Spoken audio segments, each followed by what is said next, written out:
Now everybody's out of the side. Yeah. Oh, It condenses. yeah. You'll just have to lean forward there, Paulie. Like that? Sure. That'll work. Okay. Check. You all on? Should be. Yeah, cool. Sounds good. All right, Recording, that's all right, working. all right. You sound fine. Okay. You wanna, Oh, take my jacket off. sounds good? Yeah, just feeds the recording. I'm guessing this is your bottle of water here, sir. I'm thinking. County trip. If,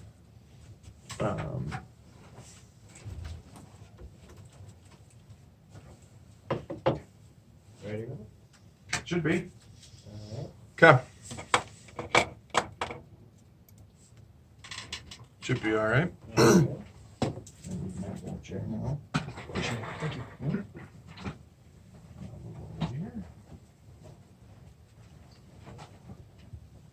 There we go. All right, here we go. In 3, 2, and 1. Hey everybody, welcome to a very special edition of The Wrestling Show. My name is Paulie Lights. Hey, I'm Ed Merritt. And we have a very special guest in studio, one of the Hall of Fame, one of my favorite tag teams of all time.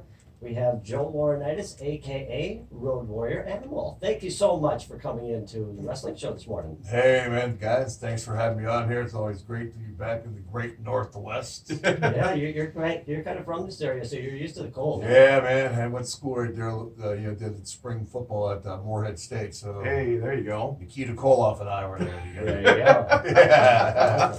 Shoto and Ta, Nikita Koloff. Yeah, that's- I speak Russian too, bro. Those are a couple guys I don't want to run into on the field, that's for sure. Bro, it was good. You know, I think Kevin Sorbo, who played Hercules, was there as well at the Yeah. same time I was. He was a couple years older than I was, but it's always, listen, the Northwest has got a great community up here. It's a great family-oriented part of the Midwest. So Oh, yeah. it's always great to come back. Absolutely. Kind of ironic story, not to interrupt Yes. anything, No, it's fine. in the hotel there. And, I'm there with Steve Stasiak, who owns BookForWrestlers.com. Mhm. And we're sitting there, and I see this kid with a Wyzetta hockey shirt come on, sweatshirt. Yeah. And I said, what are you, Pee-wees, Bantams? He goes, I wear Bantams. I said, really? My son played Bantams. I said, because my son James actually got drafted by Pittsburgh Penguins in the supplemental draft. Oh, wow. But decided he loved football, wanted to go play football. He ended up playing pro ball. Mhm. And I said, yeah, he played pro ball for the Rams. And I didn't even get the word Rams out of my mouth. And he says, Laurinaitis! I said, I guess he's got his own trophy case at Wyzetta High School, which is kind of amazing because the schools holds like 1,100, 1,200 kids per grade. Oh, wow, yeah. That's a It's big monstrous. school. It's bigger than Eden Prairie. It's just a monstrous school. But it was kind of cool, after all these years of James being out, he's been out of there for 12 years Yeah. now, Yeah. and then the kids still, and still respect that fact that, what he's done for the school, and having a good reputation helps, Absolutely. Well, I'm going to get us off onto a bad foot here. you go.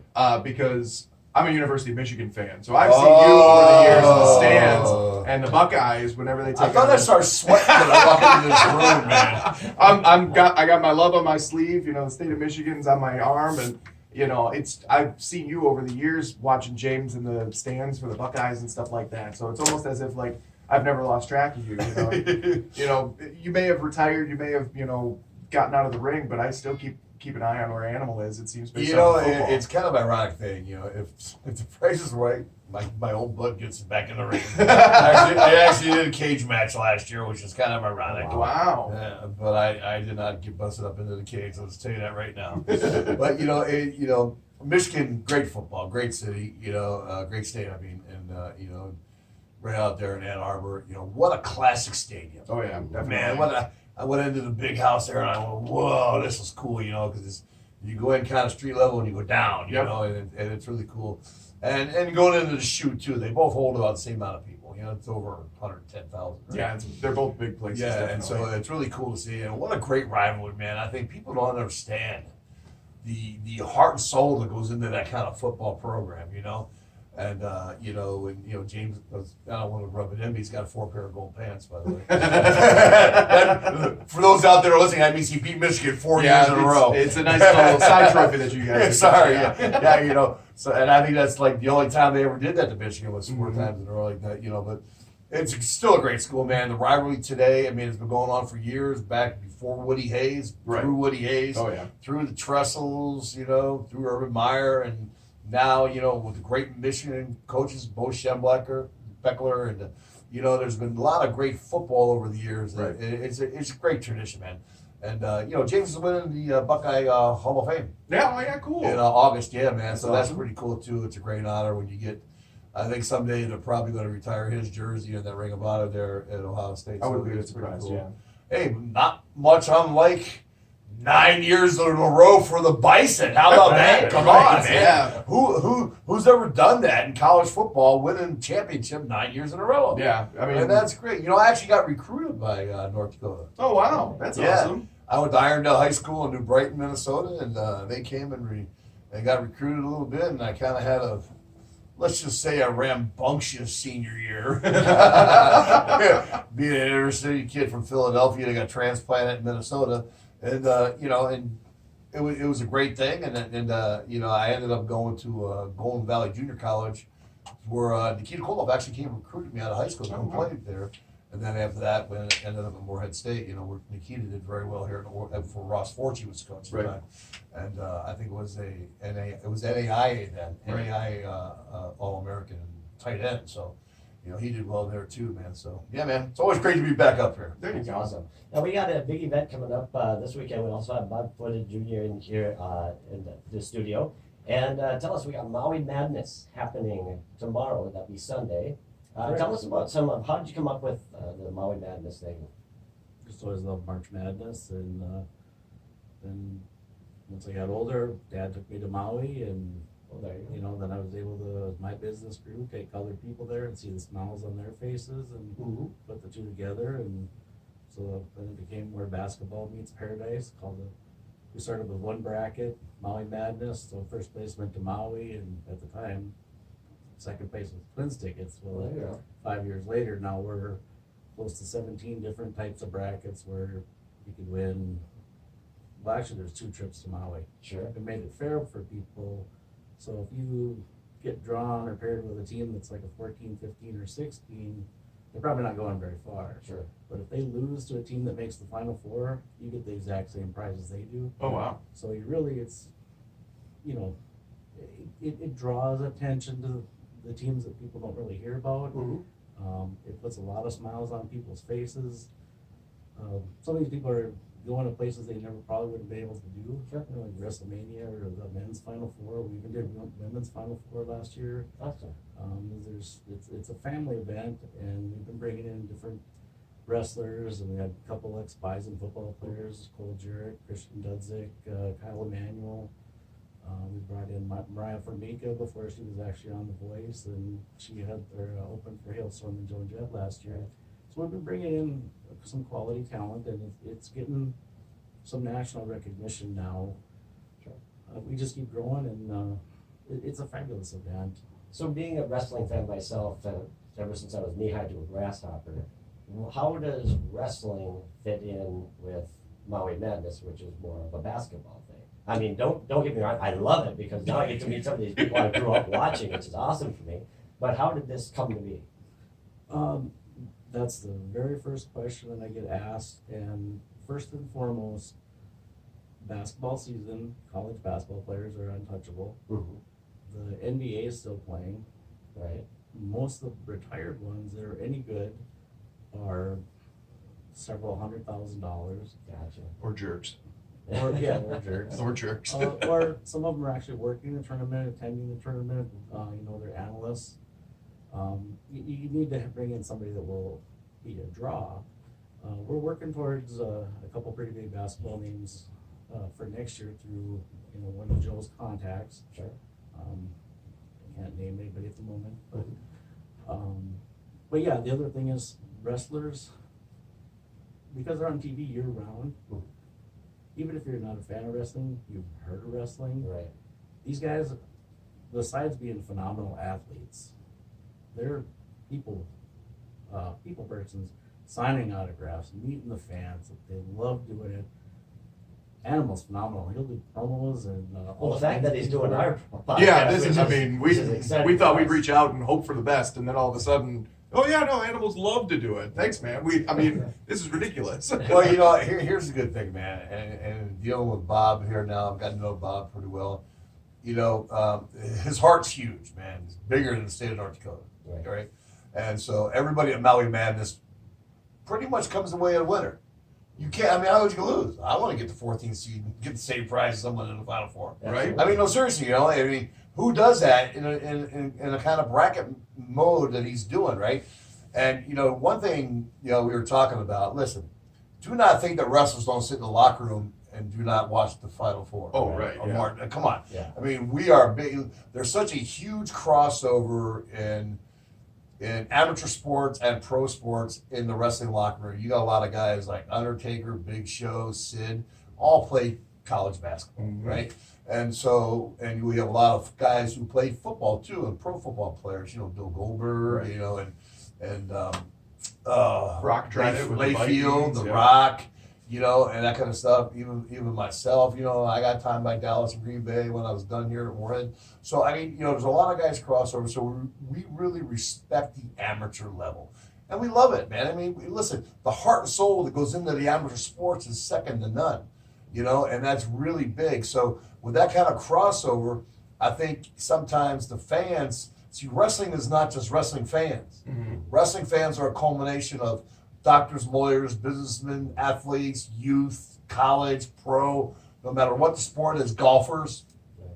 So it's our job to entertain those fans, because wrestling, of all the sports, is a release. It's a release of what's going on. It's a release of your mundane, everything 9 to 5 deal, and it's a way for us to say, hey man, escape your reality and go enjoy wrestling. And so the two and two go hand in hand, man.